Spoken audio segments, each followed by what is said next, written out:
robust response to the situation in Ukraine. The opening speaking slot will be shared by the Taoiseach, Minister Roderick O'Gorman and Minister Heather Humphreys. So I call on the Taoiseach. Good morning, Cahirirlig agus is chúis brón agus dímá go bhfuil míad an seo nuamh chun cogadh tobasteach u fásach san orpa a phléib. Tá míid gléirigh breithnú gach lá le ú fás gníomhara foréiganacha na Rúise san Ukraine. Seasan an rialtas agus tá méid cinnte na tachta dála go léir go láidir leis an Ukraine agus le muintir na Ukraine. Agus tá míid réig ar daciacht a chóirt dóibh. Vladimir Putin's war in Ukraine is illegal, barbaric and immoral.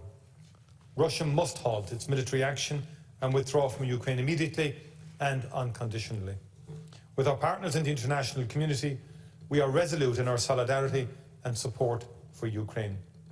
I spoke with President Zelensky by phone on the 16th of March during my visit to the United States.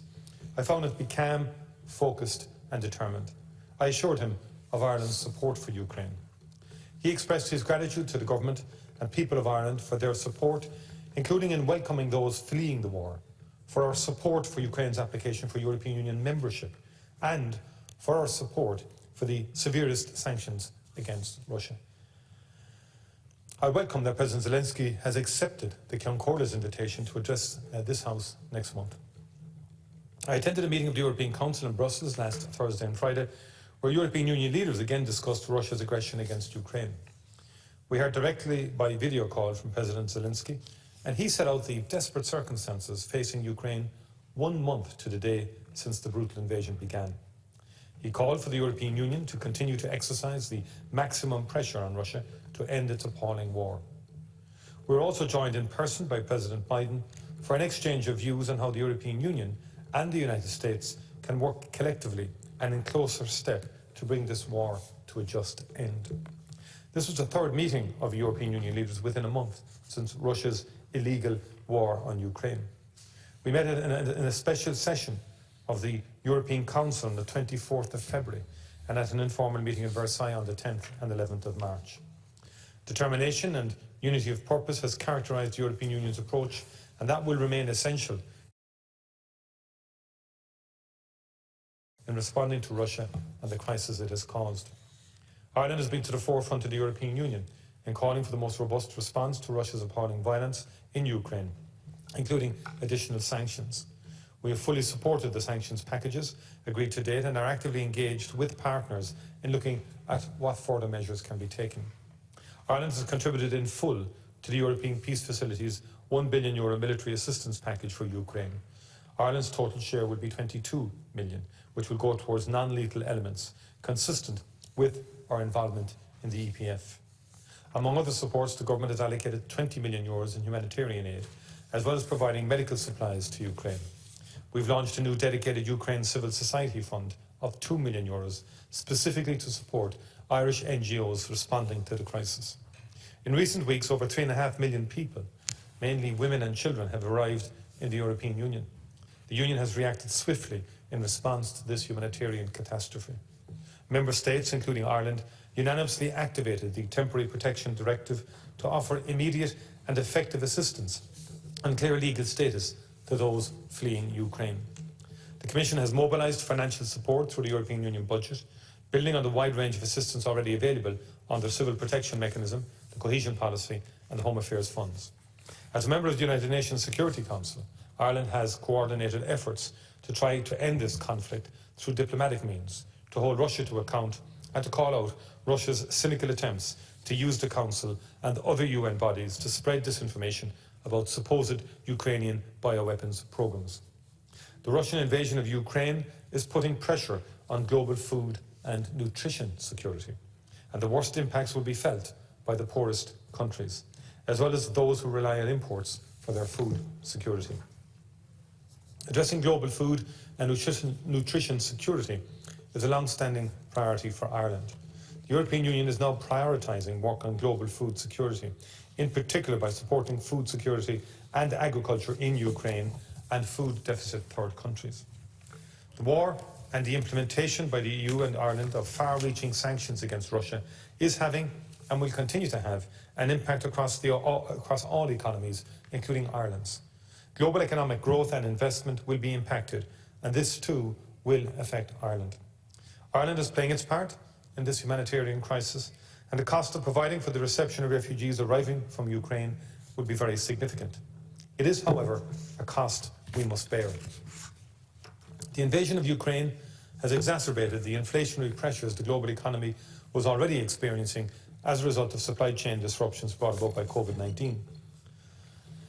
Russia and the Ukraine are major suppliers of energy, food, fertiliser and other commodities. And while Ireland's direct trade links with Russia and Ukraine are very limited, the economy is exposed to the indirect effects arising from the impact on our main trading partners and rising costs of energy and other commodities. While these international factors are outside of Ireland's control, the government will closely monitor developments and seek to assist where possible. We will also continue to work closely with our European Union colleagues on how to respond. Russia's invasion of Ukraine has sparked further energy price increases and brought unprecedented volatility to energy markets. This is feeding through to retail price increases for all consumers. The impact on low-income households is, of course, a particular concern for the government. And that is why we've taken targeted action to help alleviate the immediate pressure of energy costs.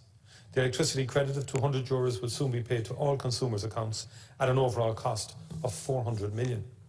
There's also a lump sum payment of €125 for people on the fuel allowance, which benefits 372,000 households across the country. This is in addition to the €5 increase to the weekly fuel allowance that was announced in last October's budget. In addition, we have temporarily reduced excise duty on fuel by 20% to 20 cents per litre of petrol, 15 cents per litre of diesel and 2 cents per litre of marked gas oil. The cost of these reductions is €320 million overall. For hauliers, a temporary grant scheme will provide a payment of €100 per week to help mitigate the rising price of fuel. The scheme will operate for a period of 8 weeks and is valued at €18 million. The government will keep the energy situation under close and active review, and we will continue to examine what measures are possible to manage the impact of rising energy prices for households and businesses. While the government is responding and will continue to respond to this crisis, we have to be realistic that it will not be possible to respond to every unfavourable price move on global markets. History teaches us that chasing inflationary pressures with ever more government spending would actually be counterproductive. The country's economy was recovering strongly as we were getting over the worst of the COVID-19 crisis, with strong growth and reducing unemployment. Our response to the crisis in Ukraine will affect economic growth, and we need to be prudent in how we respond to the challenges that lie ahead. The agriculture sector has been particularly impacted by inflation in the price of almost all farm input prices. The government is committed to supporting our farm families through the challenges that have arisen as a result of the war in Ukraine. We are already providing support through the recently announced package of targeted interventions worth over €12 million to support additional tillage and protein crops and the establishment of multi-species swards. This is in addition to an €8 million support scheme put in place recently for the pork sector. Additional work is ongoing to develop contingency plans and technical advice to assist farmers in managing their farm enterprises through what will be a difficult period, and to prepare an industry response to the emerging issues with feed, fodder, fertiliser and other farm inputs. As the House will be aware, millions have fled the horror in Ukraine to seek refuge in the European Union and other neighbouring states, and it is anticipated many more will follow. The government is committed to delivering a humanitarian response to welcome people seeking protection in Ireland as part of the European Union's overall response. The scale of response to this crisis has been unprecedented, and Irish people have displayed an incredible level of generosity in their support and pledges of accommodation. The government has moved quickly to ensure a range of supports and measures are in place. To date, there has been 15,294 Ukrainian arrivals here, mostly through Dublin Airport, but also at Shannon and Cork airports and Rossall Airport. Dedicated reception facilities have been put in place to provide people with temporary protection and access to other services immediately on arrival. The Department of Children's International Protection Accommodation Service has provided accommodation to people who have sought it on arrival here. And as the numbers arriving is increasing, arrangements are being ramped up to provide accommodation in hotels, guest houses and B&Bs, accommodation pledged by the general public, state or privately owned properties, religious properties and local authority community facilities. Just over 20,000 pledges of accommodation have been made to the Irish Red Cross to date, and the inspection process is now underway and has been scaled up, and the first of these properties will be handed over for use this week. It is hoped that as many of these offers as possible will be crystallised for use. All accommodation options are being examined as the situation evolves, and planning is ongoing for the medium and longer term needs that will arise. The fact is that accommodation available through the existing channels may not meet the level of need if increased numbers of people arrive in the weeks ahead. For this reason, a number of contingency options are in place, including centres such as Mill Street and City West, as well as the use of Gormanstown Camp. Every effort will be made to ensure this type of solution is temporary until more suitable accommodation becomes available.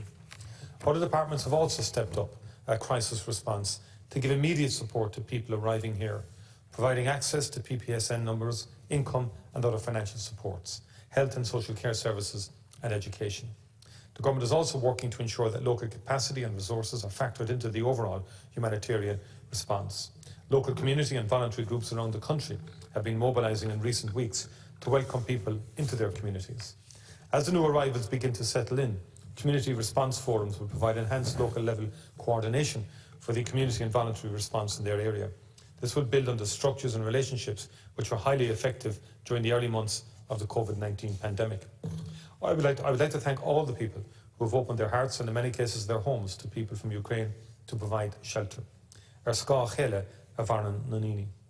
is inspiring to me that following all the sacrifices made over the past 2 years, the Irish people are once again rolling up their sleeves to provide much needed help to a country and a people devastated by war.